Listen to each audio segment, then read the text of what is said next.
bait talaga ni Sir Dan. Rescue talaga oh. Oh, ito mo. Good morning Sunday guys ha. Huwag mo na yun. Tandaan lang. Tandaan lang Sir Chard. Ano ba itong driving school na to? Natutuyuan ng gasolina. Pero kahapon nagpagasatas yan eh. Thursday pa sir. Ito?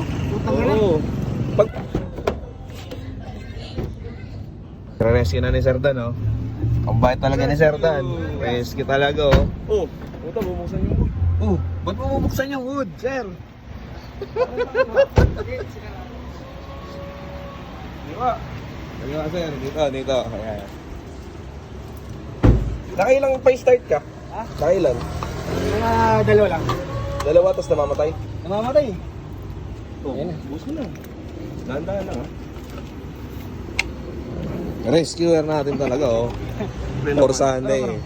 Good morning Sunday guys ha. Huwag mo na yun. Tandaan lang. Tandaan lang Sir Chard. Oh, sabi ko sa'yo eh.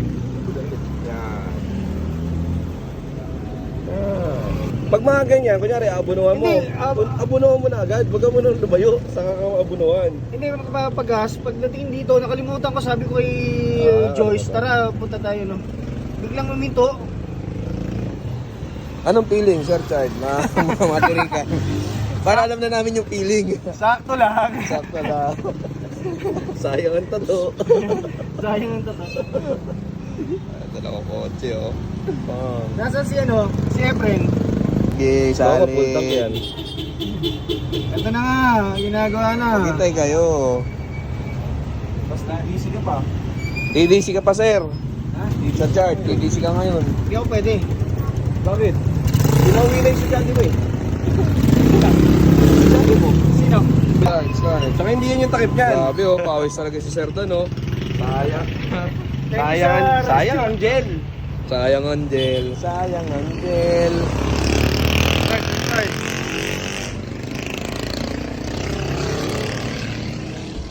Start mo na. Ayan. Oo.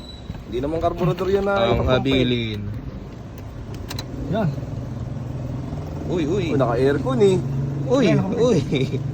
Okay na? Start. 1, 2, Sarado mo muna yung pinto, 3. sir. Okay na yan. Yun o! Oh, saya. Pag-asa ko ng 2,000 kagad to. Anong feeling na matirikan? Oh, ito.